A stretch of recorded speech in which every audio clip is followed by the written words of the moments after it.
Всего в регионе 121 государственная школа дневного пребывания. По данным Роспотребнадзора, на данный момент не имеют положительного заключения экспертизы ввиду отсутствия пищеблоков около 20 из них. Горячую еду школьникам привозят из близлежащих организаций. Власти Ингушетии намерены обеспечить пищеблоками все школы республики. Условия для предоставления бесплатного горячего питания должны быть созданы во всех учебных заведениях региона до конца марта текущего года. На обновление пищеблоков выделяются средства из регионального бюджета. Везде надо делать горячее питание, пока есть дети. Да.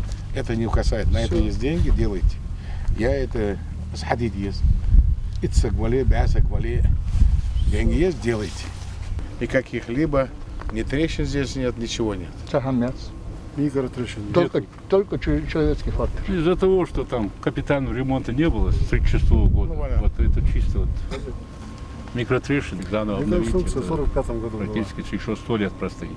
Школа номер 1 в Вознесеновском площадью 1450 квадратных метров на 324 места построена в 1941 году. Второе общеобразовательное учреждение села Ямалгобекская школа номер 6 еще старше. Здание 15 и 36 годов постройки. Поэтому специальных помещений под организацию горячего питания здесь не предусмотрено. И строятся они отдельно на прилежащих территориях. Кроме того, стоит отметить, что здания учреждений обветшали и им необходимы реставрационные работы.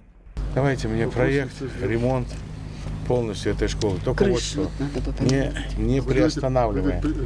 Проект на школу сделать, да? На ремонт школы. Нет, сделать как нужно. Ее возить невозможно. Поэтому тут период до конец мая и течение лет. В Вознесеновском также остро стоит вопрос восстановления водоснабжения, в том числе для обеспечения соцобъектов. Его решение находится на контроле главы республики. Махмуд Али Калиматов поручил ответственным структурам рассчитать и представить оптимальный вариант создания резервуара на 100 кубов воды, который предположительно будет располагаться между вышеуказанной школой номер 1 и Малгобекской районной больницей номер 2. Помимо этого, им дано указание снабдить учебное заведение школьным автобусом для развозки учащихся, а также необходимым для эксплуатации транспортного средства горюче-смазочным материалом. Незаконные вещи не делать. Ну, юридически надо оформить. Значит, есть школа, да? Она на балансе. На балансе. Она есть.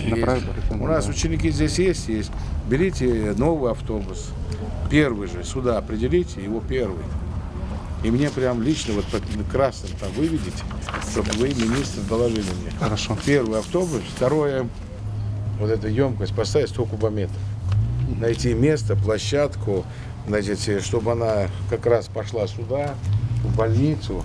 Мне предложение нужно. И разводка воды надо оттуда сделать сюда. Естественно. Правительству Ингушетии поручено поднять ряд документов об определении территорий и их расположения, как оползневое, изучить и представить предложения по улучшению уровня жизни населения данной зоны в рамках правового поля. В беседе с сельчанами руководитель субъекта сообщил, что вопрос реконструкции внутрипоселковой дороги, ведущей от основного полотна Вознесеновская-Моздок, также решается. Участок протяженностью до 800 метров соединяет главную дорогу с селом и проходит к больнице и другим социальным учреждениям.